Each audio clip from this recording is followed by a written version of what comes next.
This is ABC15 Mornings. It's been a mystery how many coronavirus cases found in local correctional facilities today. We're finally getting some answers. Some are angry with our governor's decision to slow the reopening of the state, and now a group is working to get Governor Ducey out of office. Is a recall, though, even possible? And some local stores soon to be back in business, but others opened yesterday against state orders, while some owners say that they just could not wait until Monday.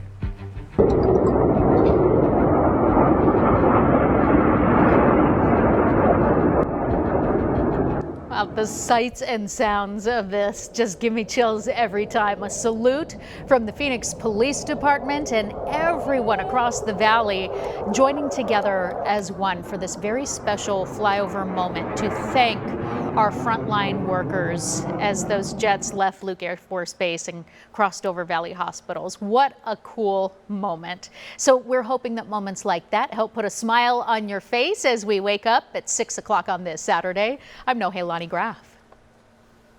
And I'm Mark Thompson, and yes, I'm smiling, although I'm disappointed I did not get to see that flyover. I'm a huge plane and aviation buff, so I really wanted to see that. I thought I would hear it, but I just didn't where I am, so hopefully I can look at the video a little bit later on, Nohe. Yeah, definitely. Live vicariously through everybody else. And I kind of had to do the same. I could hear it in the southeast portion of the valley, but I couldn't see it from my neighborhood, but I could hear it. So still pretty cool. And we're glad they did it all the same. You also noticed from that video, crystal clear blue skies, and we can expect more of that today in that most accurate forecast. Right now, taking a look at the temperatures out there, it's a nice time to get outside, open your windows while you can, and give the AC a break just for a little bit. Go for a walk this morning, take the dogs out. 72 in Phoenix, 69 in Glendale right now. We're in the 70s in Goodyear, low 70s in Mesa. So if you're someone who likes to get that run in, I would suggest you do it sooner than later, because by 8 o'clock we'll already be in the upper 70s and the 80s will be here by 9 o'clock this morning. So we're going to warm up pretty rapidly. The good news is we will not hit triple digits for the most part here in the valley, save maybe one city or two. But really, our official forecast high today stays in double digits. So finally, just a little bit of relief, even if it's more mental than physical. We'll talk more about that high forecast for today, what the record looks like, and where we should be sitting at this time of year coming up in just a few moments. No, hey, thank you. It is 6:02 on your Saturday morning, and breaking this morning, Phoenix police investigating, and they are on the scene of a fatal collision involving a pedestrian. This was on 43rd Avenue. Traffic is currently shut down from Highland to Glen Rosa on 43rd Street. No word yet on what caused that crash or if anyone is in custody. We are working to get more information, and as it comes into the newsroom, we will pass it along to you. More breaking news overnight. Phoenix police and DPS troopers are investigating a wrong-way police chase. It happened early this morning. DPS tells us a trooper tried to stop a car near 27th Avenue in McDowell, but that car took off, driving the wrong way on the I-17 frontage road. The driver of the vehicle then bailed out near the 17 and Grand. Right now, officials are investigating. They're working to find out if there are any other suspects. So far, no word on any injuries or if they were able to arrest that driver. Well, nearly 65,000 people in the United States have died from COVID-19, and now this morning we're learning about efforts to fast-track some treatments that may help people who have come down with the disease. And as some states now are looking to move forward with reopening their economy, there's controversy on all sides here. ABC's Ty Hernandez has the very latest. The number of new COVID-19 cases still rising in at least 18 states. Massachusetts seeing its highest one-day death toll this week. The same in Texas, one of at least 32 states where restrictions have been eased or will be within the next week. Restaurants like this one in Houston taking extra precautions. They seem to be taking it very seriously. They have markers for every 6 feet. Protesters in California and several other states demanding businesses reopen there too. I think we've had enough time at this. I think it's time that we open up and get our economy rolling again. Demonstrators in Michigan, some armed, packing into the state capitol. The governor saying she understands people want to get back to work, but says she found the scene disturbing. Swastikas and Confederate flags, nooses, and automatic rifles do not represent who we are as Michiganders. President Trump tweeting his support for the demonstrators, saying the governor of Michigan should give a little. These are very good people, but they are angry. But some doctors in that state raising concerns that it's still too soon. In rural parts of this country, there is no way that we are near a peak. The fact that people think because numbers are low that are reported that we are in the clear, that it's not coming, that is absolutely ridiculous. The FDA now authorizing the drug remdesivir as the first potential emergency treatment for COVID-19 patients. And more than 100 possible vaccines are in development around the world, at least 8 of them now approved for human trials. It feels really gratifying to be able to move the science forward on this. The Trump administration pushing to have a vaccine tested and mass-produced with enough doses for most Americans by the end of the year. I hope we're going to have a vaccine, and we're going to fast-track it like you've never seen before. Ty Hernandez, ABC News, New York. Now, bringing it back here to Arizona, some people are so unhappy about Governor Doug Ducey's orders to close businesses that now they're trying to force him out of office. A group called Arizonans for Liberty filing a petition to recall Ducey in November. In the paperwork, they call his executive order unconstitutional and claim that he failed to address citizens' grievances.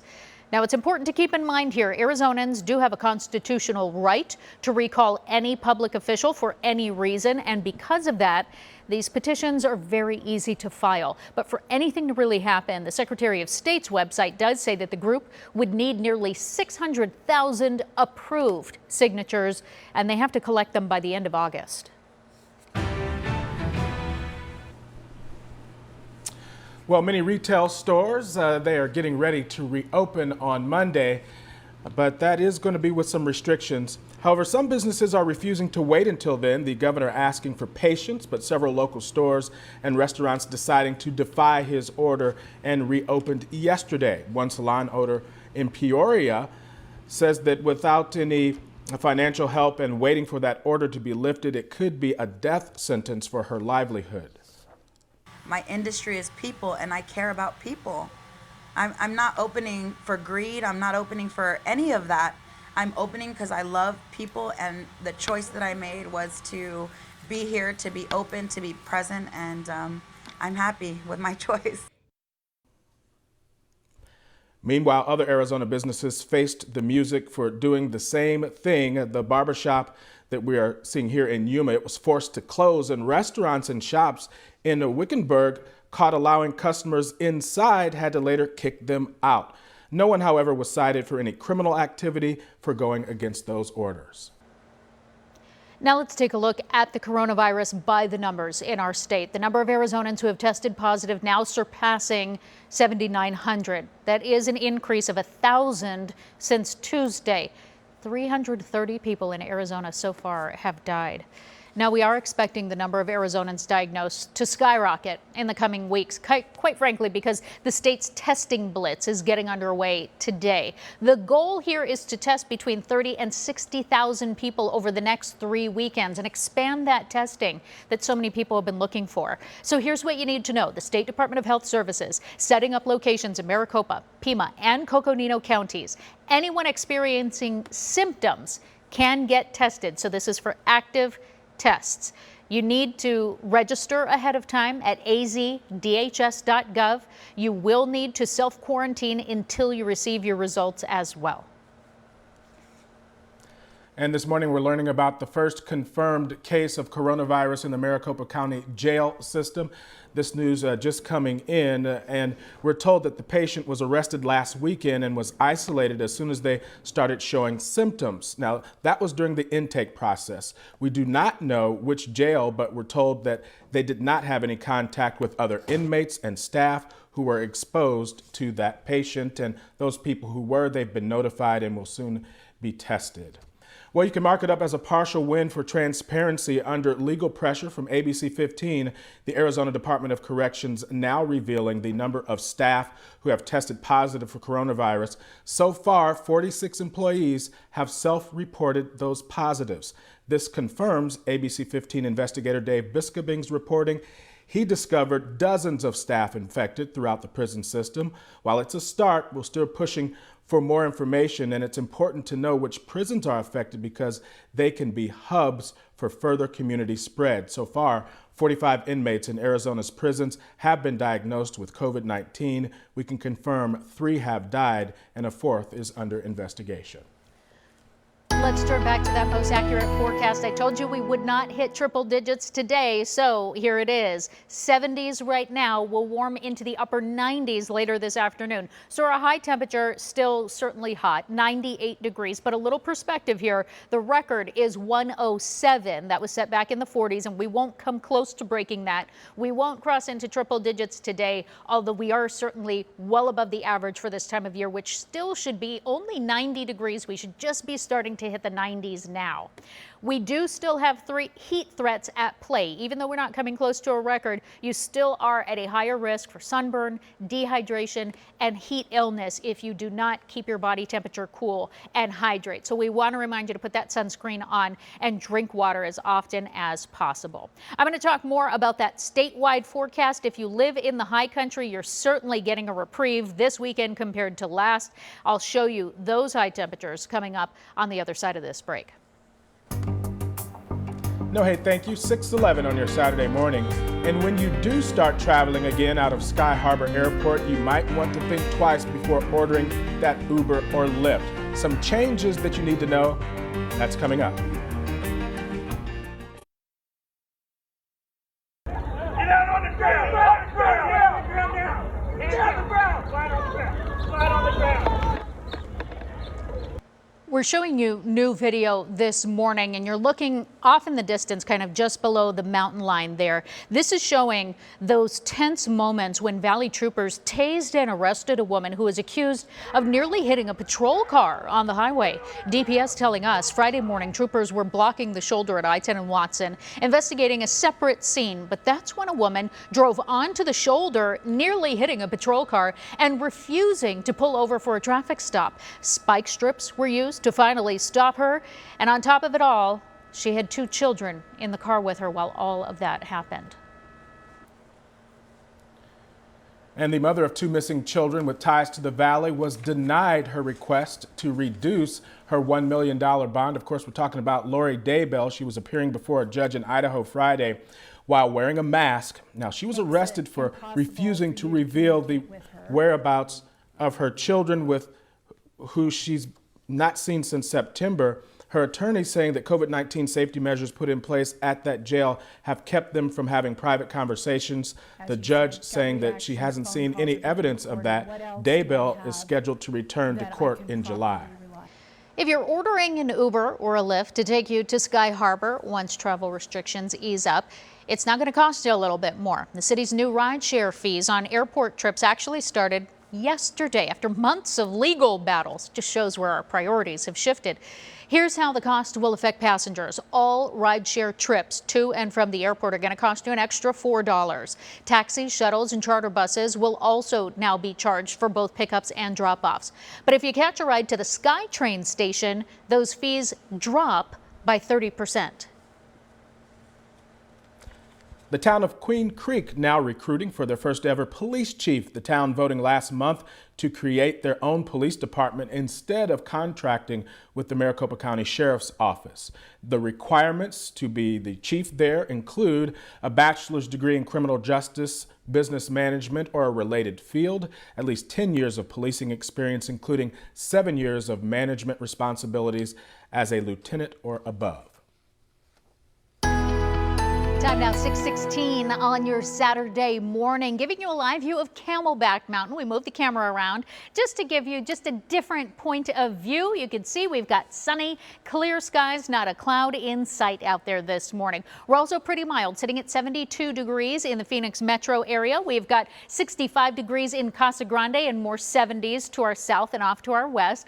Up north in Flagstaff, still sitting in the 30s this morning, right at that freezing mark at the Grand Canyon. So still just very frigid temperatures up north, but just south of there, a little more mild. 59 in Sedona, 54 in Cholo, 52 in Payson. So nice mild start to the day up there. Here in the valley, we do have a few spots in the mid 60s. So if you're out in Levine, 64 degrees, same temperature in Buckeye. Really nice time to get out for a bike ride maybe. It's also 64 in Chandler, 69 in Mesa, and we're already starting to see some 70s in Fountain Hills and Scottsdale, as well as Apache Junction this morning. Here's our valley planner though. Once everybody gets into the 70s right around 7 o'clock, we're in the upper 70s by 8, 80s by 9, and then we're crossing into the low 90s by lunchtime right at noon, sitting at 92 degrees. And then we'll hit our forecast high today of 98 degrees right around 3, 5 o'clock this afternoon. So keep that in mind if you're spending the morning, or the afternoon I should say, out by the pool. That's when we hit that peak temperature. Here's a look at those highs city by city. 97 in Surprise, Peoria and Glendale, 98 in Levine, Ahwatukee and Tempe, same temperatures in Gilbert. Chandler, you might warm to 99, and Maricopa still might make it to triple digits. But up in Anthem and Cave Creek, staying in the low 90s for today. So if you've got friends up there, you still can't hang out with them. So just call them and talk about it.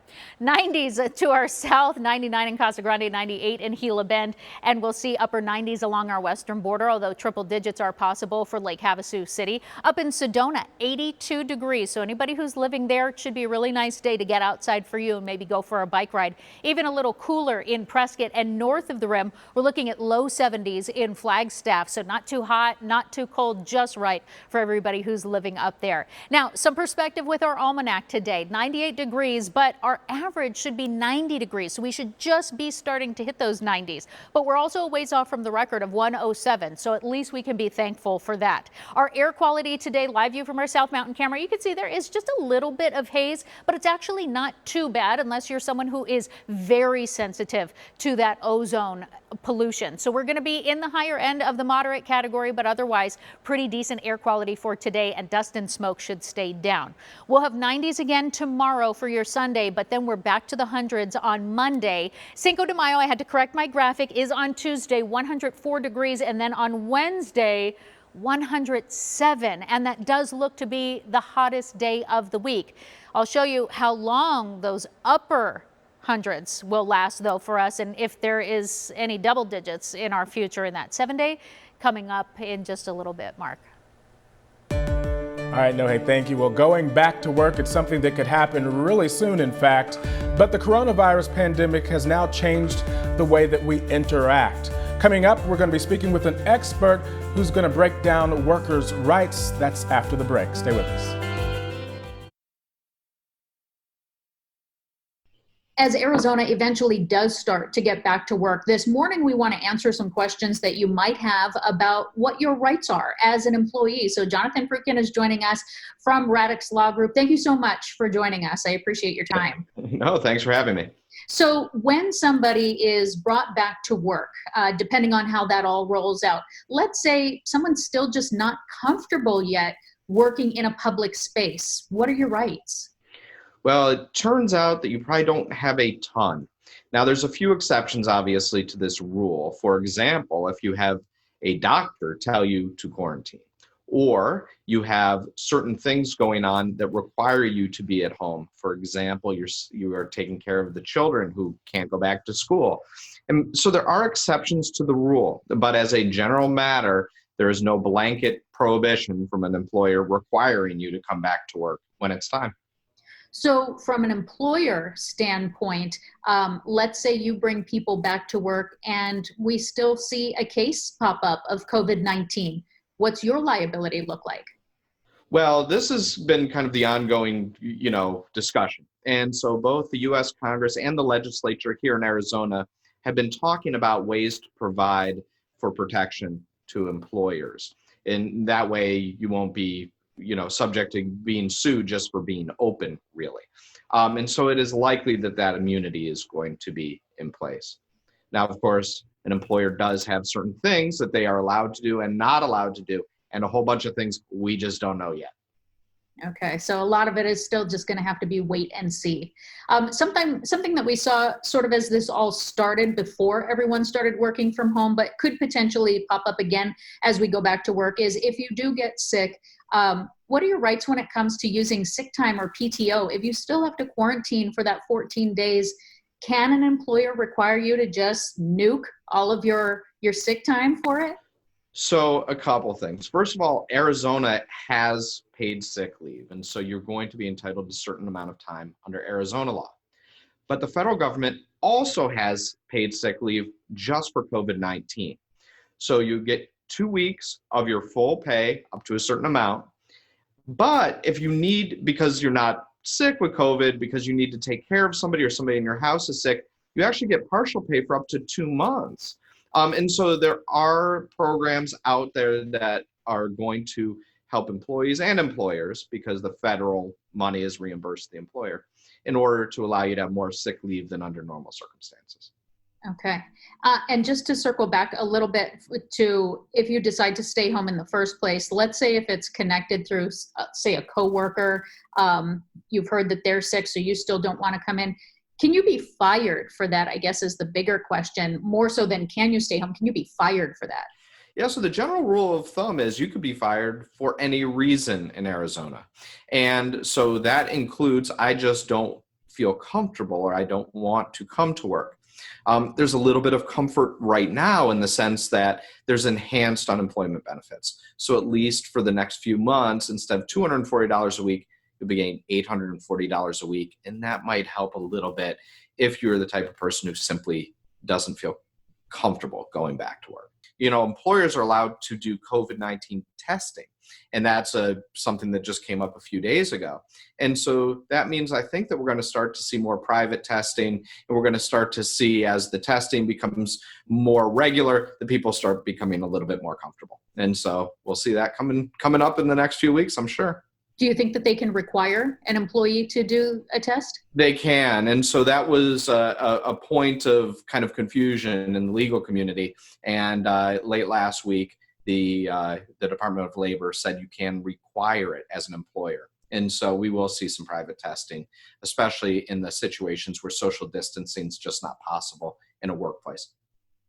Absolutely. Okay. Well, we'll figure this all out together. And if people are confused, then certainly the best place is always to go to an expert for some of those answers to sort it out. Jonathan, thank you so much for your time. This was so informative. Thank you for having me.